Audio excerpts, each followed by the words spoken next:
lot of people I've spoken to sort of like, I just wanted you guys to just make out. So let's talk about the romance. The romance is kind of a slow burn. We know that I loved it. I loved it because it struck me as being very realistic.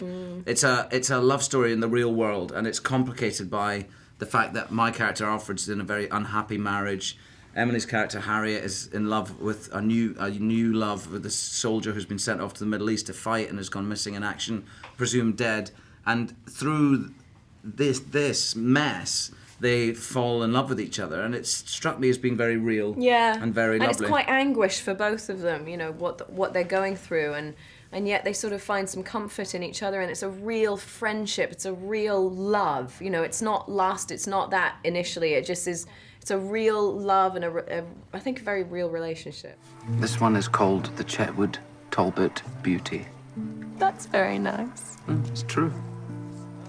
You're not being funny. No, I don't have a sense of humor, as you recall. That is true.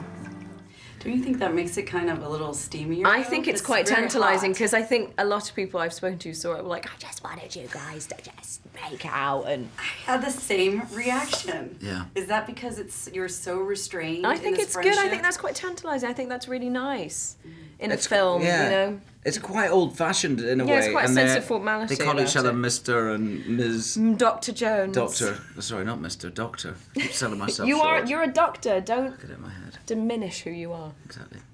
Have you ever had a relationship like that kind of was a friendship that maybe took a while to get going? Yeah. Yeah, I have. Who Yeah. was it? Who What is was she she? wearing? She knows. She knows who she is. Of course, They all she do. knows. Yeah.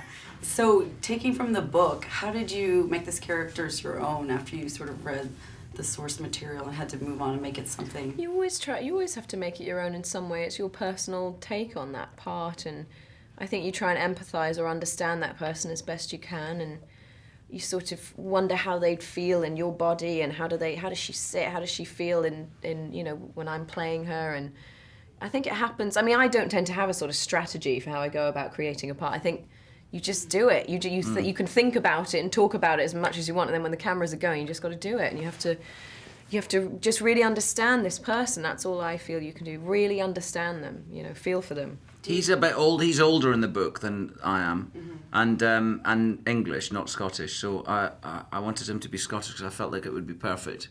And then, like Emily says, you just get on and you do it. I think there's lots of elements to it, and their costume and stuff is. Yeah, really, I think really all of it important. I find all the physical stuff really helpful, actually. You know, voice and how does she move? What does she wear? What does she listen to? It's like I tend to really like all of that stuff.